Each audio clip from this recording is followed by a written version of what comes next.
नमस्कार मित्रांनो, जय महाकाल. तर मी रेस्क्यूसाठी चाललेलो आहे आणि साप जो आहे कळंब गावामध्ये शहापूर तालुक्यामध्ये येतं ते. आणि मित्रांनो, मी आता जागेवर पोचलेलो आहे तिथे. हे बघा, बघूया कोणता साप आहे. त्या मुलाने फोटो काढला होता सापाचा, त्याचा फोटो दाखवतो तुम्हाला. मला दिसला तो इंडियन स्पॅक्टिकल कोब्रा आहे आणि मी आता त्याला तिथे बघण्यासाठी चाललोय जिथे तो लपलेला आहे. हे बघा मित्रांनो, इथे लपलाय तो लाद्यांच्या मागे. मी शोधतोय त्याला. एक बरं झालं मी इथे रेस्क्यूसाठी लवकर आलो. खूप कॉल चालू होते मला या सापासाठी. मित्रांनो, तो मुलगा पण मदत करतोय मला दगडी काढण्यासाठी, कारण त्याच्या दारासमोरच येते, घर येते समोरच एकदम ओट्यावरती, अंगण्यामध्ये असं आपण बोलतो त्याला. मित्रांनो, तो बोलत होता की माझ्या आजीवरती त्याने असा फणा उगारला. खूप घाबरली आमची आजी. त्याला बोललो काय नाही होत त्याला. सापाला जर का हालचाल दिसली, साप घाबरला तरच तो फणा करतो. त्याचा चावायचा काय उद्देश नसतो लगेच. त्याला जास्त डबचला, त्रास दिला तरच तो चावतो. आणि मला तो दिसलेला आहे. हे बघा इथे. इकडनं मी त्याला काढण्याचा प्रयत्न करतोय, पण तो दुसऱ्याकडे गेला. त्या बघा, दुसऱ्या बिळामध्ये गेला तो. असं चालतंच मित्रांनो, या बिळातून त्या बिळात. आमचं हे कामच आहे, रोजचंच काम असतं आमचं शोधण्याचं. आणि इथे मी आता लास्टच्या एंडिंगला आलेलो आहे त्याच्या. हे बघा इथे दिसतोय. खूप चपळ आहे तो. जास्तीत जास्त लांबी त्याची 3 फुटापर्यंत आहे आणि त्याला मी आता पकडलेलं आहे. मित्रांनो, इथं सापाला लागलेलं आहे असं वाटतंय. हे बघा, खूप भयंकर आहे. त्याचे घाव खूप मोठा आहे तो. मी बघितल्या क्षणी खूप मला एकदम वेगळं फील झालं.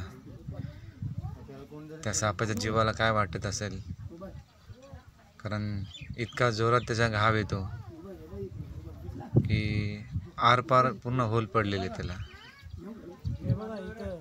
मित्रांनो, हाच घाव जर का आपल्या असता तर किती त्रास झाला असता आपल्याला. किती भयंकर. त्याच्या आतड्या बाहेर निघालेल्या डायरेक्ट. हे बघा मित्रांनो, किती भयंकर लागलेले त्याच्या. पुन्हा आतड्या बाहेर निघाल्यात त्याच्या.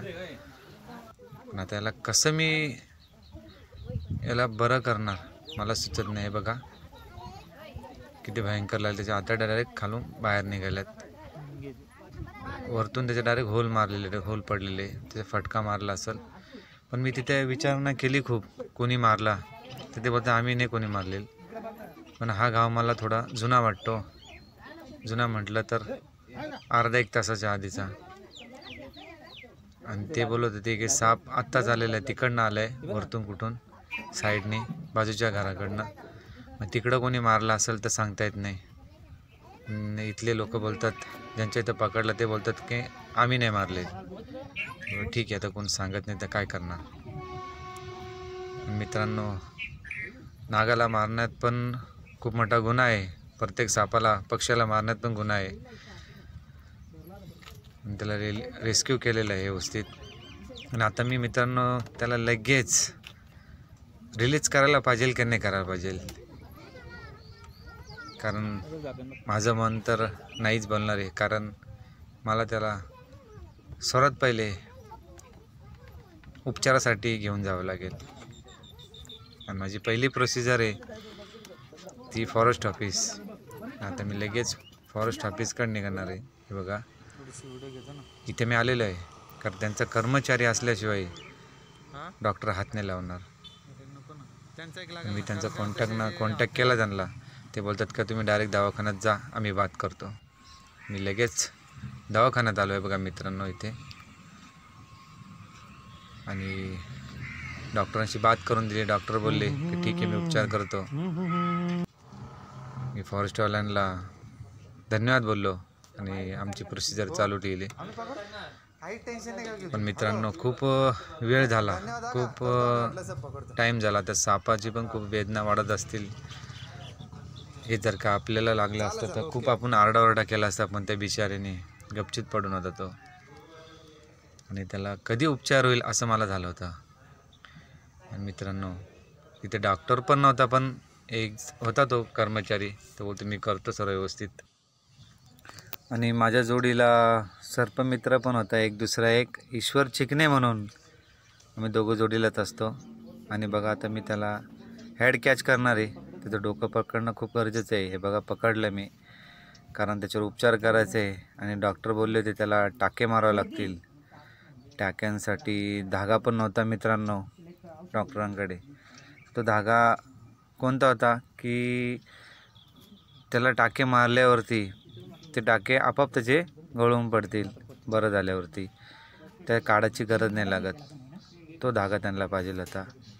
आणि माझा मित्र ईश्वर चिकणे तो गाडी घेऊन गेला तसाच. आमच्याकडे मित्रांनो पैसे पण नव्हते. तो धागा आणि सुई खूप महाग असते. 500 रुपये बोलला होता डॉक्टर. मेडिकलमध्ये त्याला पाठवलं मी आणि तो बिचारा गेला लगेच. पण त्यांनी कुठून ॲडजस्ट केले, काय केले माहीत नाही मला. कधी त्यांनी उधारीवरती आणला असेल मेडिकलमधून नक्कीच, कारण पैसे नाही आहेत. पण आम्ही आणला, देऊ कधीतरी, ॲडजस्ट करून नक्कीच देऊ आम्ही त्या मेडिकलवाल्याचे. आणि तो तिथं बोलला असेल की सापाला टाके मारायचे, तर तो मेडिकलवाला पण तिथं बघायला आला होता की सापाला टाके म्हणजे कसं काय शक्य आहे. पण तो पण आला बघायला. आणि टाके मित्रांनो खालच्या बाजूला जे आहेत, पोटाच्या बाजूला, तिथं 4 टाके पडले आणि वरती 3 टाके पडले मित्रांनो. असे 7 टाके पडले. मेहनत घेतली म्हणजे घाव खूप मोठा होता. आज हा पुण्य आणि सापाला टाके मारल्यानंतर खूप बरं वाटलं. चांगलं काम केलं काय तुम्ही. आणि ती फिलिंग आम्ही घेत होतो की सापाची कंडिशन काय वाटत असेल त्याला टाके मारताना. कारण आपल्याला जेव्हा टाके मारतो तेव्हा डॉक्टर भूल देतो, भुलीचं इंजेक्शन देऊन आपल्याला टाके मारतो. पण इथं तसं नाही आहे मित्रांनो. मुक्क जनावर आहे शेवटी, त्याला बिना भूल देता मारतात. त्याची किती वेदना होत असतील त्याचा आम्ही अंदाज पण नाही लावू शकत. खूप भयंकर परिस्थिती. पण त्याचे टाके सक्सेस झाले, सर्व व्यवस्थित झालं. त्याच्यावर औषध मारलं ते मुंग्या वगैरे नाही लागावं म्हणून. आणि मी हे बघा परत त्याच्यात टाकलं डब्यात आणि त्याला निघालो आहे त्याला घेऊन. आम्हाला संध्याकाळचे 5 वाजले होते. आणि सापाला मी माझ्या घरी ठेवलं, कारण मी फॉरेस्टवाल्यांना कॉल करून सांगितलं होतं का त्याला लगेच सोडता नाही येणार, त्याला सोमवारी परत दाखवावं लागेल सापाला. पण मित्रांनो मी त्याला ठेवलं रात्रीचे पिंजऱ्यामध्ये. पोपटाचा पिंजरा असतो त्याच्यामध्ये ठेवला होता. पोपट तर मी सोडून दिला मित्र. प्रत्येक प्राण्याला जगण्याचा पूर्णपणे अधिकार आहे मित्रांनो, म्हणून मी त्या पोपटाला पण आजाद करून टाकलं, कारण त्याला आकाशात उडण्याचा पूर्णपणे अधिकार आहे. खूप ॲक्टिव्ह झाला होता रात्रीचे. बघा फना वगैरे करून एकदम मस्त त्याला बरं वाटलं असेल, मला पूर्ण अंदाज होता. आणि व्यवस्थित झाला तो. पण मित्रांनो मी जेव्हा सकाळी उठलो तेव्हा एक वेगळं चित्र बघायला भेटलं. हे बघा, जिथं माझी अपेक्षा पण नव्हती या पिंजऱ्यातून साप जाईल, पण तो निघून गेला. तो कसा गेला, काय गेला मला काहीच माहीत नाही मित्रांनो. माझी इच्छा होती की तो पूर्ण बरा व्हावा 2-3 दिवसामध्ये, आणि माझ्या हाताने मी त्याला जंगलात सोडणार होतो. पण तो माझ्या घराच्या बाजूलाच गेला निघून. कालांतराने तो नक्कीच मला मिळेल, मला अपेक्षा आहे. आणि सुखरूप राहायला पाहिजे, तो जिवंत राहायला पाहिजे, बस एवढीच आशा आहे. बाकी आमचं काम आम्ही केलेलं आहे पूर्ण. मित्रांनो कमेंट बॉक्समध्ये तुमची राय नक्कीच मला कळवा की आम्ही जे केले ते बरोबर आहे की चुकीचं आहे.